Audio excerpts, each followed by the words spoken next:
In the bustling city of Harare lived a soft-spoken girl named Hope. Just at 20, she carried the weight of silence like a badge.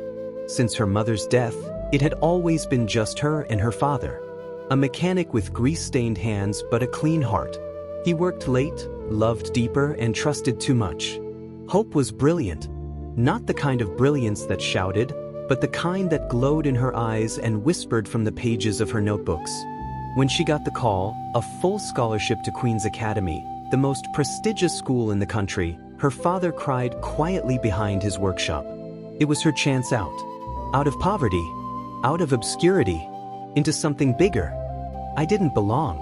Their shoes sparkled, their voices dripped with arrogance. They looked through me like I was invisible. But he saw me, Mr. Marcus, 33, tall, charming, intelligent, the science teacher who every girl secretly admired, the man who noticed me when no one else did. It all began with a note, folded neatly, tucked inside the pages of her science book. "You are beautiful." I could stare at you the whole day. So innocent. At first, she ignored it, thought it was a silly prank or just another boy with too much time. But the next day, there was a red rose, lying on her desk. Fresh, deliberate, attached to it another note, "Meet me in my office." And in that moment, she knew. Mr. Marcus, her science teacher, the one with the deep voice and kind smile, the one every girl secretly admired, but no one ever dared approach. There was something about him, something dangerous, but magnetic. She went to his office. He stood by the window, bathed in golden light, his white shirt hugging his frame, sleeves rolled up. Handsome, confident, in control. "You came," he said without turning. His voice was calm, but his eyes, when they met hers, were hungry, ravenous, like a lion watching its prey. If only she had known what that look meant. If only she had turned and run. But instead, she stayed. He stepped closer, his hands on her waist. His lips crashed into hers like a storm. "I won't beat around the bush," he whispered. "I want you. I think I love you. But I won't rush you. Think about it." Hope stood frozen, her heart racing, her mind screaming. But something inside her, something soft and lonely, heard his words and believed them. He didn't care about her poor background, didn't laugh at her second-hand shoes or her borrowed uniform. He saw beauty in her, or desire, and somehow that melted her. That's how it all began. Not with a kiss, not with love, but with a note, a rose, and a lie wrapped in charm. They met every day. After school, while the sun set and the hallways grew quiet, she would slip into his office like a secret.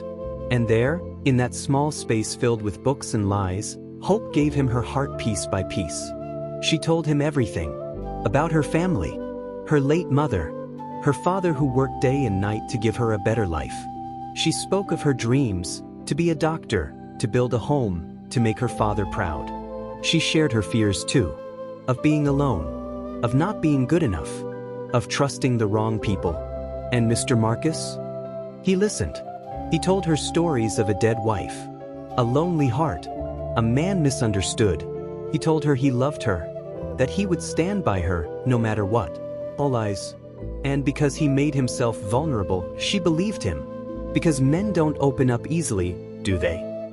And when they do, it must be love, right? So one day, under the soft hum of his office fan and the weight of her own heart, she gave him everything.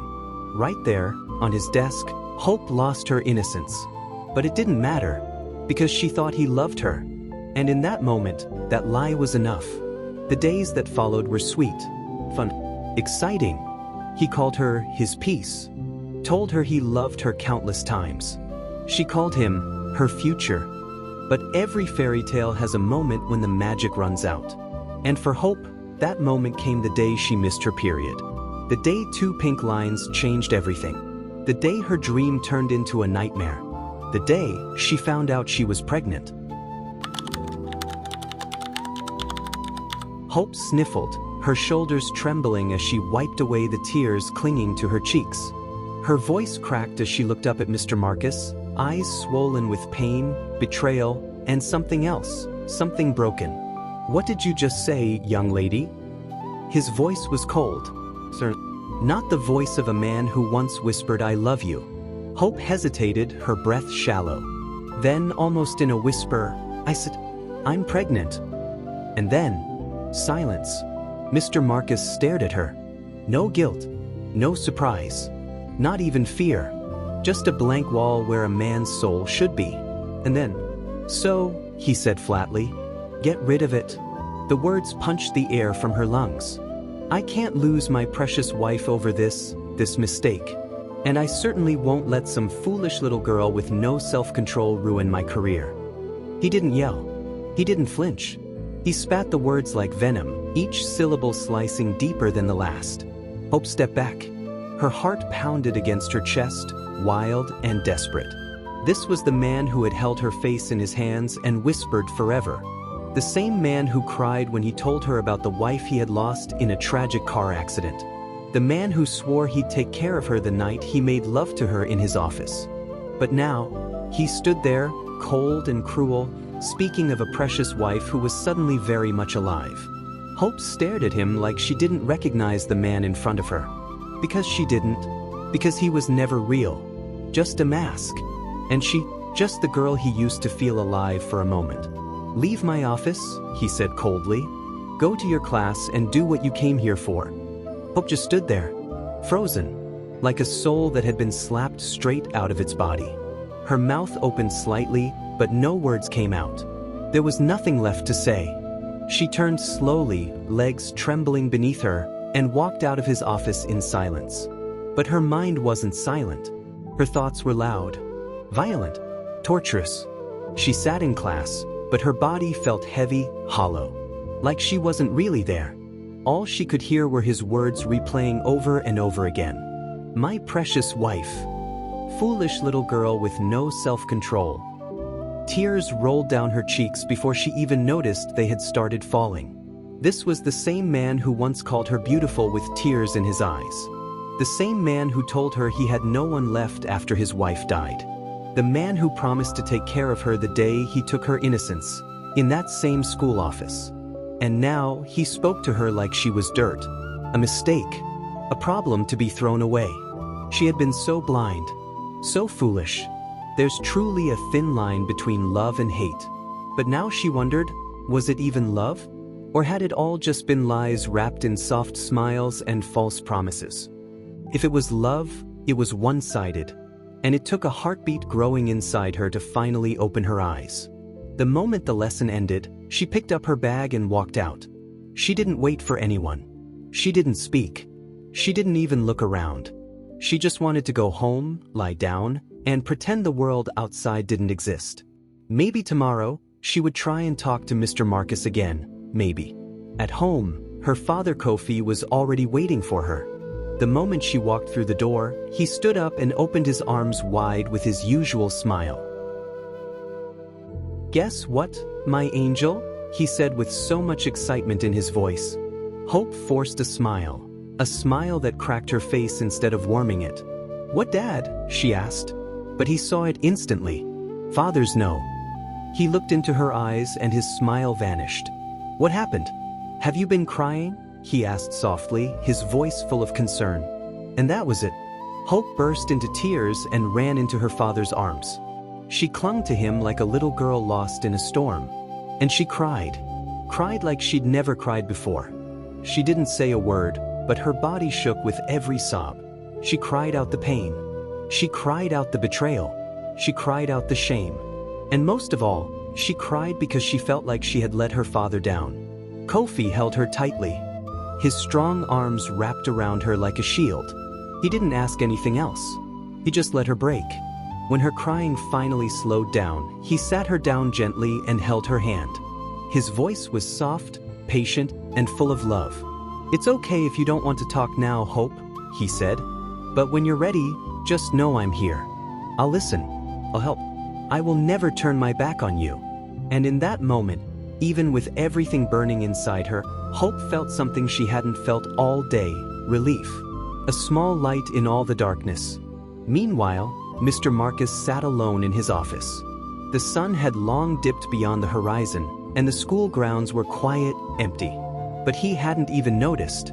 Hours had passed, yet he was still there, lost in thought. Trapped in the mess he had created. His elbows rested on his desk, his hands locked behind his head as he stared at nothing. But in his mind, it was loud.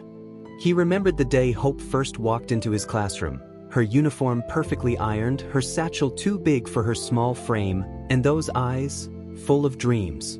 Pure, hopeful. And now, she was pregnant. Pregnant with his child. But dreams didn't matter. Not to him. Not anymore. He had a wife. He had a career. He had too much to lose.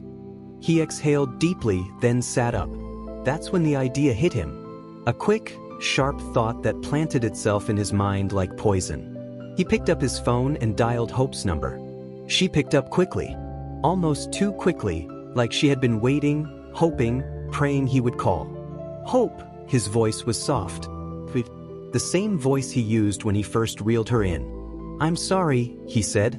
I didn't mean to hurt you. Please, meet me in my office after school tomorrow. Just so we can talk. There was a long pause. On the other end of the line, Hope said nothing. Her heart whispered warnings she couldn't explain. Something felt off. But still, she agreed. Maybe because part of her still wanted answers. Or maybe part of her still wanted to believe the man she loved wasn't a monster. She brushed off the uneasy feeling. Just talk, she told herself. Maybe he had changed his mind. Maybe he wanted to take responsibility. But deep in her heart, something whispered, be careful. The following day, Hope sat in class, her mind far from the lesson being taught. She kept glancing at the clock, counting the minutes. All she wanted was for the bell to ring. She needed to see Mr. Marcus. She needed answers, maybe closure, maybe even love, if that was still possible. As she sat there, she noticed Sam, the quiet boy who always sat alone at the back of the class, looking at her. He was always quiet. Strange, some would say. The kind of boy no one really noticed unless he was in the way. But he was observant. Too observant. Hope caught his gaze, but quickly looked away. He's just weird, she thought. Probably just staring for nothing. Finally, the bell rang. She picked up her bag and left quickly, heading straight to Mr. Marcus's office. When she arrived, he opened the door and pulled her in fast, glancing around nervously before locking it behind her. I hope no one saw you coming in, he said, his voice low, almost a whisper. And you told no one? Hope raised an eyebrow. That was strange. He had never said that before. Yes, their relationship was a secret. It was wrong. But he always acted confident, in control. Now he looked unsettled.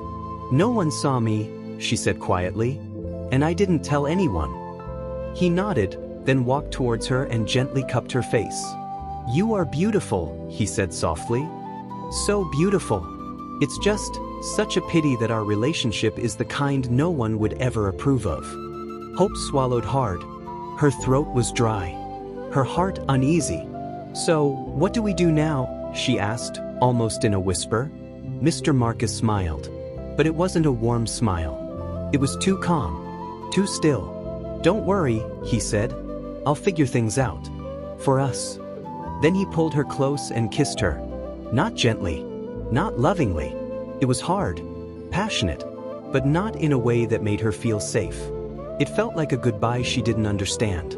When he pulled back, he looked into her eyes and said, just remember, I would never do anything to intentionally hurt you. I love you, but not enough to risk the life I've built for myself. Hope froze. Her lips trembled. Her voice barely escaped her throat. What do you mean? She asked, her voice shaking. He smiled again. But this time, the smile was twisted. Sinister. Cold. And before she could make sense of it, he leaned in and kissed her one more time. Then, without warning, his hand struck her face, hard. The sound echoed in the office. Hope screamed, but no one heard her. Mr. Marcus was already on her, pressing her down, hands around her neck. Her fingers clawed at his arms. Her legs kicked, but his grip tightened. Tighter, until her screams turned into gasps. Gasping turned into silence. Her eyes rolled back. Her body convulsed once, then stopped. Hope died.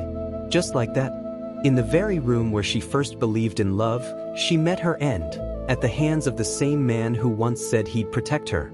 Mr. Marcus stood over her lifeless body, staring, his face cold, empty, not a trace of remorse, just stillness, like he had done nothing at all. He glanced at his watch. 8:45 p.m. He still had time to get rid of the body and go home. Back to his perfect little house. Back to his precious wife. Back to pretending. He peeked outside his office window, darkness everywhere. Not a soul in sight. Perfect. He dragged Hope's body, now stuffed into a large black bag, through the back of the school building. Past the garden where students used to laugh. Past the flowers that once bloomed with life. And there it was. The hole. Already dug. Already waiting. He dropped her in without hesitation. Like she was nothing. No prayer. No goodbye. No regret. Just dirt thrown over the truth. He returned to his office, packed his things calmly, and walked away. Like he hadn't just taken the life of a girl who only ever loved him. Meanwhile, Kofi sat at home, pacing, phone in hand, voice filled with worry. She still hasn't come home, he said to the school principal. I've asked around. Some kids said she left right after school. But the school security, he says he never saw her walk out the gate. There was silence on the other end of the line. I'll see what I can do to help, the principal finally said. But his tone was flat. Distant. Like this wasn't urgent. Kofi nodded slowly, though his heart was racing. He couldn't sit still. He couldn't breathe right, not knowing where Hope was. Something didn't feel right. Without wasting another second, he grabbed his jacket and headed to the police station. It was late, but a father's fear doesn't follow time. Inside the station, he stood in front of a tired-looking officer behind a desk. I want to report my daughter missing, Kofi said, his voice cracking. The officer looked at the clock and rolled his eyes. It hasn't even been 24 hours, he said. Relax. She's probably with a boyfriend somewhere. And here you are panicking for nothing. Kofi's eyes welled with tears. His fists clenched. His voice shook with desperation. I know my child. She's not like that. Please help me, he begged. But the policeman only laughed. A cruel, careless laugh. They all say that, he scoffed. Every day, we get parents like you claiming their child is different. Until we find them wrapped in some man's arms without a care in the world. Kofi didn't say another word. What could he say? He turned and walked out, heartbroken, defeated, and alone. While behind him, the officer shouted casually, "Come back after 24 hours." Morning came. The sky was heavy, and the air felt strange, like even nature knew something was wrong. Kofi stood silently at the front of Hope's classroom beside the principal. His eyes scanned the young faces in front of him, each one a painful reminder that his daughter was still missing. The principal cleared his throat, trying to mask his discomfort. If anyone has seen Hope, he said, or has any idea where she might be, please speak out. Anything you say could help. A wave of whispers rippled through the room. Heads turned. Shoulders shrugged. No one seemed to know anything, until a quiet hand rose in the back of the class. It was Sam. The quiet boy. The one everyone ignored. The one who never spoke unless spoken to. Yes, young man, the principal said, his voice slightly hopeful. Any information is important. Sam looked up, his voice calm but certain. Please, go ask Mr. Marcus, he said. He might have an idea. The room fell silent. The principal frowned. Mr. Marcus? He asked. Why? But Sam said nothing more. He just looked down, his message delivered. Kofi and the principal didn't wait. They walked straight to Mr. Marcus's office. When the teacher saw them enter, he stood up quickly. How can I help you? He asked, eyes darting between the principal and the unfamiliar man beside him. I'm sure you've heard by now, the principal began. Hope is missing. Her father here says she never came home after school yesterday. Mr. Marcus looked at Kofi, and for a split second, something flickered in his eyes. A sharp pang of guilt. But just as quickly, he pushed it away and forced a neutral expression. Do you know anything at all? The principal asked. Anything that could help us find her? Me. Mr. Marcus blinked. No, why would I? I last saw her in class yesterday like everyone else. The principal sighed and gave a tired nod. It's okay, Marcus, he said. A student mentioned your name, said you might have an idea. Mr. Marcus didn't respond. And with that, the principal and Kofi left the office, their footsteps fading down the hall. But Marcus, he was no longer calm. His heart thudded in his chest as he sat down slowly. His hands were shaking. A student? Who? Could someone have seen me? How much do they know? The walls of his carefully built life were starting to tremble. Kofi sat in his living room, alone, his heart heavy with grief. The house felt colder now, emptier. Hope's laughter, once echoing through the walls, had gone silent. The police had finally opened a missing persons case, but that gave him no peace. He had seen too much, lived too long, to believe they would treat his daughter's life like their own. All he could do now was wait, and hope. Hope that someone, somewhere, would find her. He leaned back on the couch, exhausted, his body tired, but his heart even more so. And that's when the door creaked open. Kofi sat up. There she was, standing right there in front of him. Hope, he cried, rushing to her, wrapping his arms around her like he never wanted to let go. Where have you been? I've been looking everywhere for you, my child. Hope smiled gently, but there were tears in her eyes. I'm sorry, Dad, she said softly. I should have known better. Her voice was faint, but her eyes were clear, so clear they felt like stars in the night. I will fight, she continued. I will fight for my soul to rest and for justice to be served. Then, slowly, she turned and began to walk away. Wait, what do you mean? Kofi shouted, trying to follow her. But before he could take another step, she was gone. Just like that, the room was empty again. So, Kofi gasped, his eyes flying open. He was on the couch, still in his clothes. It had been a dream, but not just any dream. It felt real. Too real. Lucid. His heart pounded in his chest as he sat up, breathless. What was that? He whispered. Was that hope? He looked around the room, his hands trembling. Something inside him whispered what he didn't want to believe. Had his little girl been killed? And if so, by who? And why? That same day, Mr. Marcus stood at the front of the classroom, pretending to teach. His voice steady, but inside, he was breaking. Guilt had a strange way of creeping in when he least expected it. And then it happened. Out of nowhere, she appeared, right beside him. Tears rolled down her cheeks as she looked at him. Her voice soft, almost like a prayer. I forgive you, she said. But please, let my father mourn me. Tell him the truth. Mr. Marcus froze. His knees nearly buckled beneath him. He looked around quickly, hoping the students hadn't noticed. He cleared his throat, tried to focus on the board, tried to pretend nothing had happened. But someone had noticed. A pair of eyes had caught it. A quiet witness. Without another word, he ended the lesson early and rushed back to his office. He needed to breathe. He needed to be alone. But when he opened the door, he stopped. There she was again. Sitting on his desk, the same desk where he had stolen her innocence. Hope, he whispered, fear dripping from his voice. I'm sorry. I didn't mean to, she smiled, but it wasn't the smile he remembered. It was calm. Too calm. Of course you didn't, she said, her voice like wind brushing against the soul. You already told me that, right before ending my life, remember? Mr. Marcus took a step back. The room suddenly felt colder. You even said you loved me, she continued, which makes me wonder, if I were to drag you with me, 6 feet under, would it still be love? Would you still call it love? His mouth opened, but no words came out. Only panic. Only fear. Please, he begged. Don't kill me. Hope didn't answer. She simply turned her face toward the window, her eyes distant, somewhere between this world and the next. And then footsteps. Someone outside the door. Slow. Faint. Like someone had been standing there. Listening. Watching. Mr. Marcus turned sharply. Who's there? He called out. He looked back at the desk. Hope was gone. Just like before.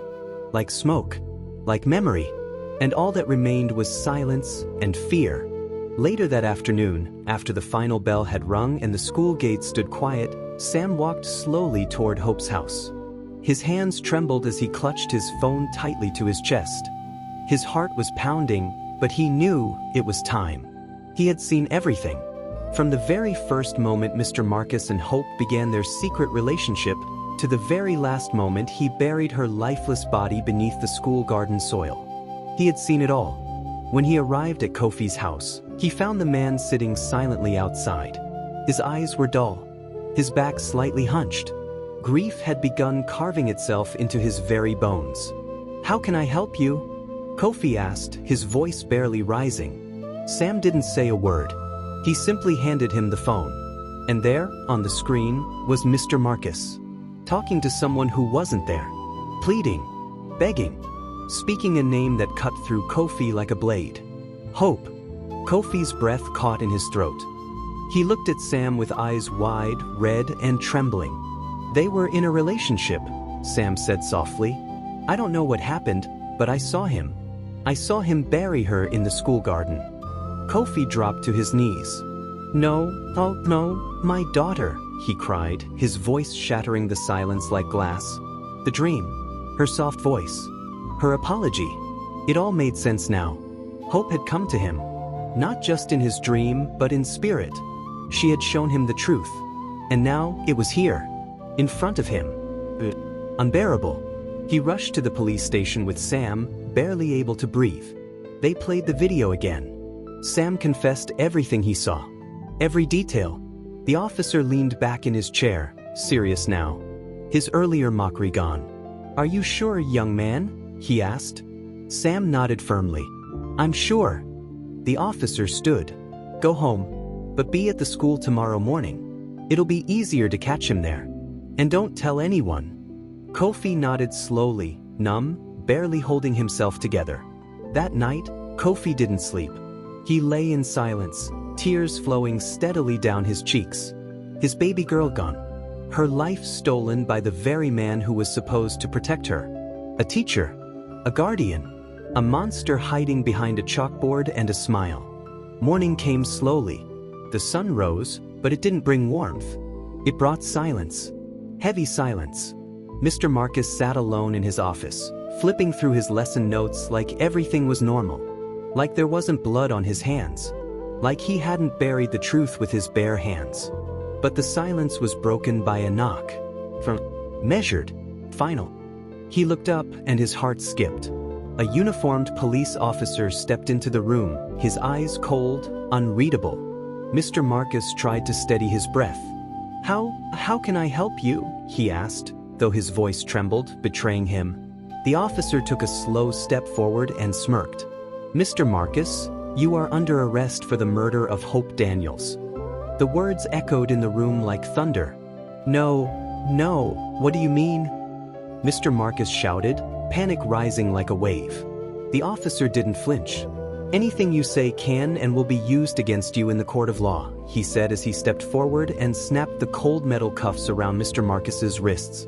As he was led outside, the school grounds had already transformed into a scene of reckoning. Students stood in clusters. Teachers watched in stunned silence.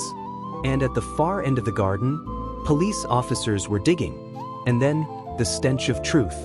Hope's body was uncovered, carefully lifted from the soil where she had been buried like a secret.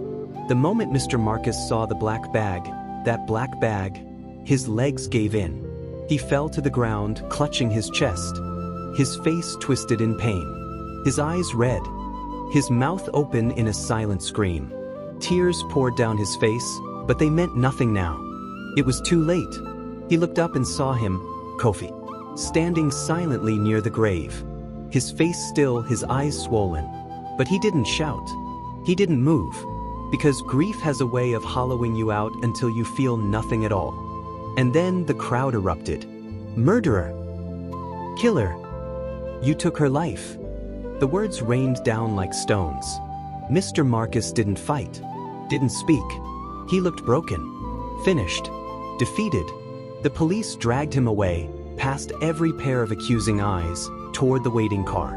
And as he disappeared, another vehicle slowly drove away, this one carrying Hope's body. Finally going home. Finally seen. The days that followed were heavy. The air in the city clung to every breath like sorrow itself. Hope's story spread far and wide, of love, betrayal, silence, and justice. Her funeral was held beneath a jacaranda tree, where purple petals fell gently like soft tears from the sky. Classmates, teachers, neighbors, all came to say goodbye. But no words could undo what had been done. No prayer could fill the space she left behind. Kofi stood beside her small coffin, his hands trembling, eyes swollen from days without rest. He didn't speak during the service. He didn't cry. He just stood there, broken in a way only a father could understand. When everyone else had gone, he remained. Alone. "I'm sorry," he whispered. "I should have protected you. I should have known." The wind stirred gently, carrying the scent of jacaranda flowers. And then he felt it. A warmth behind him. A soft presence. He turned slowly, and there she was. Not in a dream this time. Not in shadow. But in light. Dressed in white. Glowing, peaceful. She stood beneath the tree, her eyes full of love. "I'm okay now, Dad," she said, her voice like music carried on the breeze. "You fought for me. You gave me rest." Kofi's lips quivered, tears spilling silently. She stepped closer. "Don't let this break you," she said. "Tell my story. Speak the truth. So that no other girl walks blindly into the hands of a predator hiding in plain sight." He nodded, unable to speak. Hope smiled gently. Then, slowly, she faded. Like mist at dawn. Like a soul returning home. Kofi stood there for a long time, staring at the place where she had stood. He knew now that she was free. That her soul had found peace. And from that day on, Kofi never stopped telling her story. Because in the land of the living, silence is the enemy of justice. And sometimes, the dead must speak before the living begin to listen. As for Mr. Marcus, he sat alone in a dark prison cell. The walls around him were gray and cold, but not colder than the silence inside him. No more students. No more chalkboards. No more hiding behind lesson plans and fake smiles. The world had seen him now. Not as the brilliant teacher. Not as the polished husband. But as a murderer. A liar. A predator. Each night he closed his eyes, but rest never came. Because each night she returned. She stood at the foot of his bed, not angry, just watching. Sometimes she wept. Sometimes she said nothing at all. And sometimes she smiled. "Do you still love me?" she would whisper. And every time, Mr. Marcus would cry like a child. Because he had loved her. In the most selfish, destructive way a man could ever love. They said he lost his mind. Started talking to the walls. Stopped eating. Stopped sleeping. But he wasn't mad. No, not mad. Just haunted. By her voice. By the garden. By the moment his hands took what was never his to take. His trial was swift. The evidence, overwhelming. The sentence, life in prison. But no iron bars could punish him more than the weight of what he had done. Because even behind bars, he was never free. And in the end, he didn't beg for forgiveness. He didn't fight the sentence. He just stared at the corner of the courtroom where no one else looked. Where Hope stood one last time, her eyes filled with the pain he had given her and the justice she had earned. And as he was led away in chains, the wind whispered through the open window, "You said you loved me. Thank you for watching."